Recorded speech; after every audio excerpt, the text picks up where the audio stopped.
మనిషి నాగరికత నేర్చుకున్నప్పటి నుంచి దెయ్యాలు ఉన్నాయా లేవా అనే అయోమయంలో మానవాళి కొట్టుమిట్టాడుతూనే ఉంది. అభివృద్ధి చెందిన దేశాల్లోనే ఈ దెయ్యం భయం ఎక్కువ. మన దేశంలో కూడా ఇదేమీ తక్కువ కాదు. పాత భవనాల్ని చూస్తే భూత్ బంగ్లా అనేస్తాం. అలాగే ప్రమాదకరమైన రహదారులపై దెయ్యాలుంటాయనే అనుమానాలు కూడా బానే ఉన్నాయి. శ్మశానాలంటే దెయ్యాలకు నిలయాలు అనే అభిప్రాయం కూడా ఉంది. ఢిల్లీలోని జాతీయ రహదారి 10 పైన ఒక దెయ్యం సంచరిస్తుందని వాహనదారులు పోలీసులకు ఫిర్యాదు చేస్తూ ఉండడంతో పోలీసులకు ఏం చేయాలో ఎలా స్పందించాలో తెలియటం లేదు.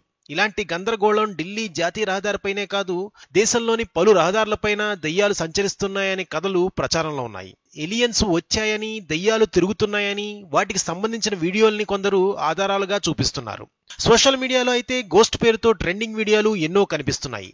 దెయ్యం ఉందనేవారు, దెయ్యం లేదనేవారు పరస్పరం భిన్న వాదనలు వినిపిస్తుండగా ఈ దెయ్యాల తాకిడికి రహదారులపై ప్రమాదాలు పెరిగిపోతున్నాయనే నివేదికలు కూడా అందుతున్నాయి. హఠాత్తుగా ఒక వింత ఆకారం వాహనానికి అడ్డుపడడంతో తన వాహనం ప్రమాదానికి గురైందని చెప్పే డ్రైవర్లు చాలా మంది కనిపిస్తారు. నిద్రలేమి వల్ల వచ్చే సమస్య మాత్రమేనని వైద్యులు చెబుతుంటారు. ఇంతకీ దెయ్యం ఉందా లేదా, ఇది మాత్రం దెయ్యానికే తెలియాలి.